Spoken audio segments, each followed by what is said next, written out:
முல்லைத்தீவு மாவட்டம் கேப்பாப்புலவில் தமது பூர்வீக நிலங்களை விடுவிக்குமாறு கோரி மக்கள் தொடர் போராட்டங்களை முன்னெடுத்து வருகின்றனர். மக்களின் தொடர் போராட்டத்தை அடுத்து ஒரு தொகுதி காணிகளை ராணுவத்தினர் விடுவித்த போதிலும் மற்றொரு தொகுதி காணிகளை கேந்திர முக்கியத்துவம் என காரணம் காட்டி அவர்கள் தம்பசம் வைத்துள்ளனர். எனினும் கேந்திர முக்கியத்துவம் என ராணுவம் கூறுவதற்கு வலுவான காரணங்களை அவர்கள் முன்வைக்க வேண்டும் என வடமாகாண முன்னாள் முதலமைச்சரும் தமிழ் மக்கள் கூட்டணியின் செயலாளர் நாயகமுமான சி.வி. விக்னேஸ்வரன் கூறியிருந்தார். இந்த நிலையில் வடமாகாண ஆளுநர் சுரேன்ராகவன் தொலைக்காட்சி ஒன்றிற்கு வழங்கிய நேர்காணலில் கேப்பாப்புலவு மக்களின் காணிகள் தொடர்பில் அரசு சார்பற்ற நிறுவனங்களின் பிரதிநிதிகளே கருத்துக்களை வெளியிடுவதாக குறிப்பிட்டிருந்தார். போருக்கு முன் பாரம்பரியமாக வாழ்ந்த மக்கள் இருக்கின்றார்கள். அவர்கள் அந்த காலத்தில் இலங்கை இல்லாத நடந்தது போல அனுமதி இன்றி சான்றிதழ் இன்றி வாழ்ந்த மக்கள். இதுவரையில் அவர்கள் வாழ்ந்ததுக்காக ஒரு 2 பேரை தவிர சான்றிதழ் இல்லை. நாங்கள் சான்றிதழ் தேடிக்கொண்டிருக்கிறோம். சரியோ, சான்றிதழ் இருக்கும் என்றால் அவர் சிதங்களிடம் கொடுங்கள், அதுக்கான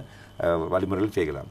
ஆகையினாலே இந்த 2 கூற்றுகள் நாங்கள் எடுக்கும் போது, நாங்கள் சமாதானத்துக்கான பாதையை நோக்கும் போது சில விடயங்களிலே எங்களுக்கு சில தீர்மானங்கள் எடுக்க வேண்டும். ராணுவம் சொல்லதென்றால் ஒரு இடம் அது ராணுவ முக்கியத்துவம் இடம் என்று அதுக்கான மாற்று கருத்தை வைப்பதற்கு நாங்கள் யாரிடம் கேட்பது? ராணுவ அறிவு சார்ந்தவர்கள் இந்திய ராணுவம் கேட்க முடியாது இந்த இடம் இலங்கை ராணுவத்துக்கு தேவையோ இல்லையோ என்று, அல்லது என்ஜிஓடம் கேட்க முடியாது.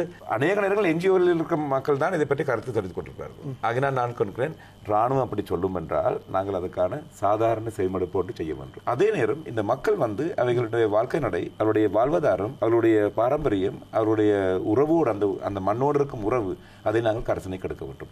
ஆளுநர் சுரேன்ராகவனின் இந்த கருத்திற்கு நேற்றைய தினம் யாழ் ஊடக மையத்தில் நடைபெற்ற ஊடக சந்திப்பில் வடமாகாண சபையின் முன்னாள் உறுப்பினர் துரைராசா ரவிகரன் இவ்வாறு பதிலளித்தார். கையில் ஆவணங்கள் இல்லை என்று சொன்னதாக நீங்கள் சொல்லி இருக்கின்றீர்கள். அது உண்மை. கோவணம் கூட கட்ட முடியாத நிலையில் ஓடிய மக்களிடத்தில் ஆவணங்களை எதிர்பார்ப்பது இவர்களுக்கு இதிலிருந்து தெரிகின்றது இவர்கள் எந்த அளவுக்கு எங்களுடைய மக்களோடு கரிசனையாக இருக்கின்றார்கள் என்று. இந்த நிலையில் கூட தங்களோடு கொண்டு சென்ற அனுமதி பத்திரங்கள் அல்லது ஏனைய காணி அனுமதி பத்திரங்கள் கூட சிலர் வைத்திருக்கின்றார்கள். அது என்னிடமும் இருக்கின்றது. ஒன்றும் இல்லாமல் அங்கே அந்த மக்கள் இல்லை.